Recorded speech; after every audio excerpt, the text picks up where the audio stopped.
जल्लाद major Iqbal. अरे मेरे घंटे का जल्लाद।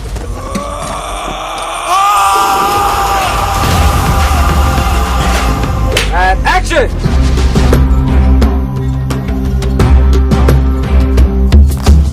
तो फाइनली दोस्तों, अब तक तो आपने रणवीर सिंह की इस साल की much awaited movie Dhurandhar the revenge को तो देख ही चुके होंगे।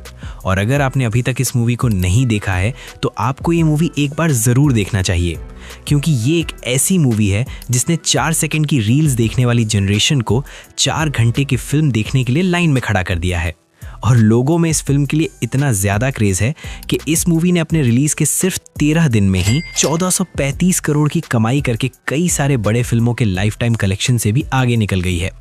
और इस मूवी की कहानी इतनी एंटरटेनिंग और इंटरेस्टिंग है कि ये 4 घंटे की फिल्म होते हुए भी आपको ये 1 सेकंड के लिए भी बोर नहीं करेगी। बाकी आज मैं आपको इस वीडियो में इस मूवी के कुछ बिहाइंड द सीन और इसके कुछ इंटरेस्टिंग फैक्ट्स के बारे में बताने वाला हूँ, जिसे शायद आप नहीं जानते होंगे। सो ये वीडियो बहुत ही इंटरेस्टिंग होने वाला है। आपसे रिक्वेस्ट है कि आप इस वीडियो को एंड तक ज़रूर देखिए।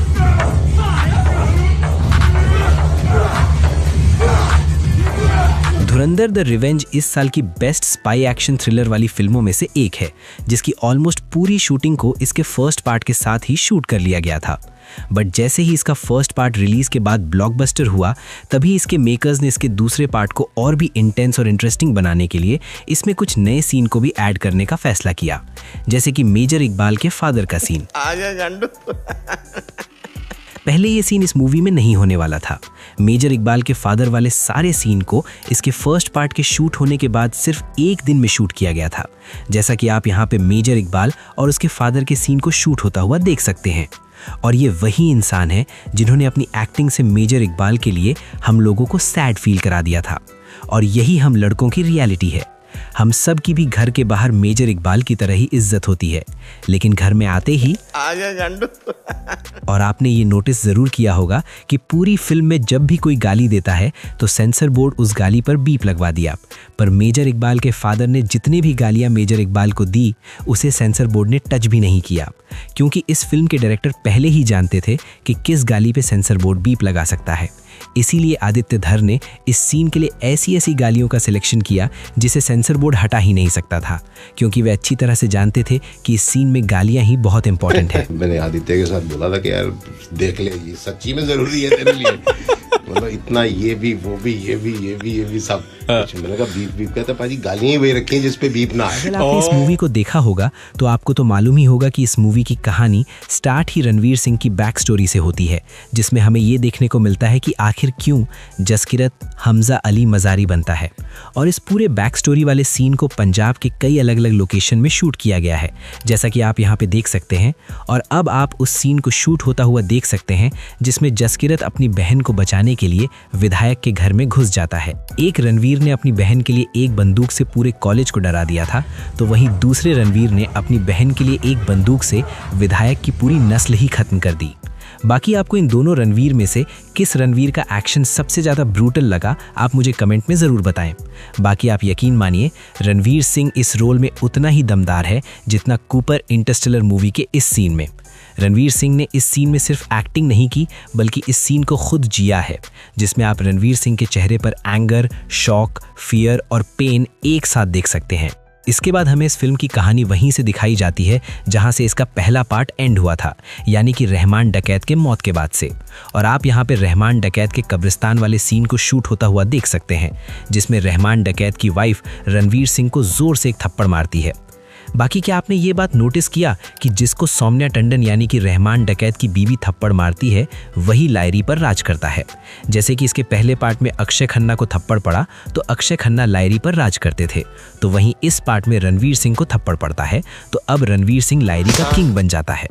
रहमान डकैत की डेथ होने के बाद अरशद पप्पू लायरी का बादशाह बनना चाहता है, जिसके लिए अरशद पप्पू के लोग पूरी लायरी में से रहमान डकैत के पोस्टर को जलाने और उसके गैंग के लोगों को मारने की कोशिश करता है, जैसा कि आप यहाँ पे इसी रहमान डकैत के पोस्टर जलाने वाले सीन को शूट होता हुआ देख सकते हैं।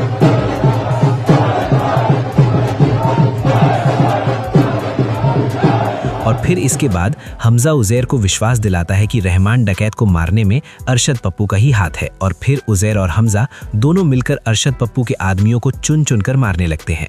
और यहाँ पे आप उसी सीन को शूट होता हुआ देख सकते हैं जिसमें आप देख सकते हैं कि एक बंदे को रियल आग लगाकर जलाया जा रहा है, और फिर सीन शूट होने के बाद क्रू मेंबर को उस आग से लिपटे एक्टर को बचाते हुए भी देख सकते हैं। और इस बदले वाले सीन में जितने भी आग और ब्लास्ट हमें देखने को मिलता है उसे सेट पर रियल तरीके से लगाया गया था, जैसा कि आप यहाँ पे देख सकते हैं।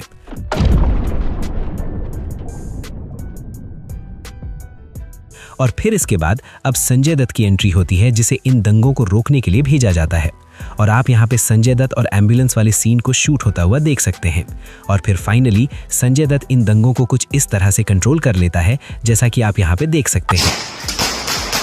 और फिर इसके बाद हमें इस मूवी का मोस्ट ब्रूटल सीन देखने को मिलता है, जिसमें उजैर पप्पू डकैत को पकड़ लेता है और लायरी के बीच सड़कों पर उसका सर धड़ से अलग कर देता है, और फिर उसके सर से फुटबॉल खेलने लगता है, जिसे कुछ इस तरह से डुप्लीकेट और प्रोस्थेटिक सर की हेल्प से शूट किया गया था, जैसा कि आप यहाँ पे देख सकते हैं। आपकी जानकारी के लिए बता दूं कि ये सीन ओरिजिनली में और ब्रूटल और लगभग 30 सेकंड और लंबा था, जिसे सेंसर बोर्ड ने हमें काट के दिखाया है। और इस कटे हुए सीन के कारण ही सब लोग उजैर बलोच को बेस्ट फुटबॉलर मानने लगे हैं। Who is your favorite footballer? Ronaldo और मेसी? उजैर बलोच। और ठीक इसी तरह से इस लड़के को भी बेस्ट ड्राइवर मानने लगे हैं। और सब लोग इस लड़के का कंपेयर सलमान खान से करने लगे हैं, जो संजय दत्त के गाने पर ही संजय दत्त की फील्डिंग सेट कर देता है। पर आप ये जानकर चौंक जाएंगे कि इस पूरे संजय दत्त को कार से उड़ाने वाले सीन को 3 अलग-अलग जगहों पर शूट किया गया है, जैसा कि आप सुन सकते हैं। 3 जगहों पे हुई है। One is Leh Ladakh, the panning shot that you saw, the first shot जिसमें कैमरा मेरे पे आता है, and then the driving scenes that you saw was all done in Chandigarh. Yes, Chandigarh में हम लोग ने पूरा ड्राइविंग सीक्वेंस किया था, and then the third location where you see all my close-ups, those expressions that people are really giving love to. So that we shot in Goregaon. इस movie को देखने के बाद मैं बस इतना कहना चाहूंगा कि भगवान दुश्मन दे दे वो कबूल है, पर पिंडा जैसा दोस्त ना दे। साले ने हमजा के साथ साथ हमें भी हार्ट अटैक दे दिया था। की याद नहीं आई तुझे जस्सी? और जब ये सीन मूवी में आता है तो जितना इस सीन में हमजा अली मज़ारी की नहीं फटी होगी, उससे कहीं ज्यादा थिएटर में बैठे लोगों की फट गई थी। और लोग बस यही सोच रहे थे, हे भगवान अब इसका क्या होगा। और यही सेम फीलिंग इसके फर्स्ट पार्ट के इस सीन को देखकर हुआ था। बाकी आपको इन दोनों सीन में से कौन सा सीन सबसे ज्यादा शॉक किया था, आप मुझे कमेंट में जरूर बताएं। इसके बाद हमें यहीं पे रणवीर सिंह का एक भयानक ज़ॉम्बीज़ टाइप का भूतिया लुक देखने को मिलता है, जिसे सब लोग एआई से बनाया हुआ बता रहे थे। पर आप यहाँ पे देख सकते हैं रणवीर सिंह का ये लुक एआई से नहीं बल्कि कई घंटों की मेहनत से सिर्फ इस सीन को शूट करने के लिए तैयार किया गया था। इसके बाद बाथरूम में फिसल के गिरने से पिंडा की मौत हो जाती है और आलम भाई हमजा को बचाने के लिए खुद की कुर्बानी दे देता है। बट अगर मेकर्स चाहते तो आलम भाई को बचा सकते थे, बस पिंडा को जैसे तैसे करके इंडियन स्पाई डिक्लेयर कर देना था। बट मेकर्स ने इस जर्सी के लिए आलम भाई की फील्डिंग सेट कर दी। रानी मेरे साथ माल फूक फूक ले, थामू तेरी कमर धुएं के। बट चाहे कुछ भी हो, इन्होंने अपने रोल को 100% परफेक्शन के साथ किया है। इस फिल्म में इनका बहुत ही कम रोल था, बट ये अपनी एक्टिंग से इस पिंडा के किरदार को अनफॉरगेटेबल बना दिए हैं। पर क्या आप जानते हैं कि इस पिंडा का जितना भी सीन इस मूवी में हमें देखने को मिलता है, उसे सिर्फ 3 दिनों में ही शूट कर लिया गया था। 3 दिन में शूट हुआ है पूरा सीन। ओके।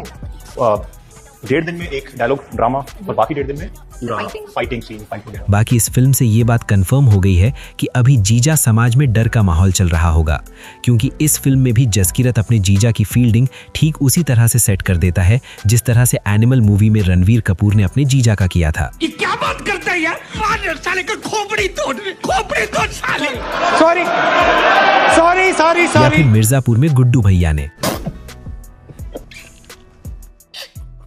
मेरे साथ अन्याय हुआ। इस मूवी की पूरी कहानी एक तरफ और इसका क्लाइमेक्स एक तरफ। इस मूवी का क्लाइमेक्स देखने के बाद ये कैसे हो गया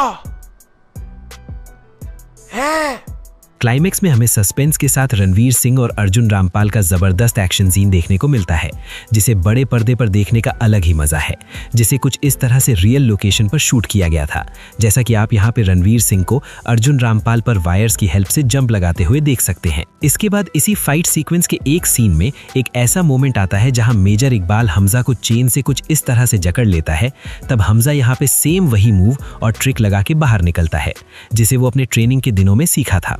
जैसा कि आप यहाँ पे खुद ही देख सकते हैं कि ये दोनों सीन कितना सिमिलर है, और आप इस सीन को यहाँ पे शूट होता हुआ भी देख सकते हैं। और फिर इसके बाद हमें ये लास्ट सीन देखने को मिलता है जिसमें हमजा मेजर इकबाल को एक ऑयल से भरे ट्रेन पे डुबाकर उड़ा देता है। इस सीन के लिए मेकर्स ने सबसे पहले एक डमी ऑयल टैंकर को कुछ इस तरह से बनवाया और फिर इस ऑयल टैंकर को शूटिंग लोकेशन पर प्लेस करके इसे कुछ इस तरह से रियली में ब्लास्ट किया गया, जैसा कि आप इस ऑयल टैंकर को ब्लास्ट होते हुए देख सकते हैं। बाकी अगर आपने महाभारत और इस मूवी को देख लिया होगा तो आपको तो मालूम ही होगा कि जिस तरह से शकुनी ने मेरे बच्चे बोल के पूरे कुरु वंश को खत्म करवा दिया था, ठीक उसी तरह से जमील जमाली ने भी इस मूवी में मेरा बच्चा है तू बोल के पूरा पाकिस्तान साफ कर दिया। मेरे बच्चे कर दी ना मूर्ख। तो फिक्र मत करना, हूं ना, मैं संभाल लूंगा, बच्चा यार तू मेरा। बाकी इस मूवी की कहानी इतनी गोटेड है कि इसके हर एक साइड कैरेक्टर पर एक फुल लेंथ मूवी बन सकती है और वो फिल्में भी धुरंधर की ही तरह हिट भी होगी, चाहे वो आलम भाई का कैरेक्टर हो या फिर पिंडा का या फिर रिजवान का। जरा सोचिए, हमजा की स्टोरी इतनी दर्दनाक थी तो आलम भाई की बैक स्टोरी कैसी होगी। और मैं तो आलम भाई की बैक स्टोरी जानने के लिए बहुत एक्साइटेड हूँ। आप इस फिल्म के किस साइड कैरेक्टर की स्टोरी जानने के लिए एक्साइटेड हैं, आप मुझे कमेंट में जरूर बताएं। तो चलिए, this is the end of this video, और अगर आपको ये वीडियो पसंद आया हो तो do like this video, share, comment and don't forget to subscribe VFX वाला।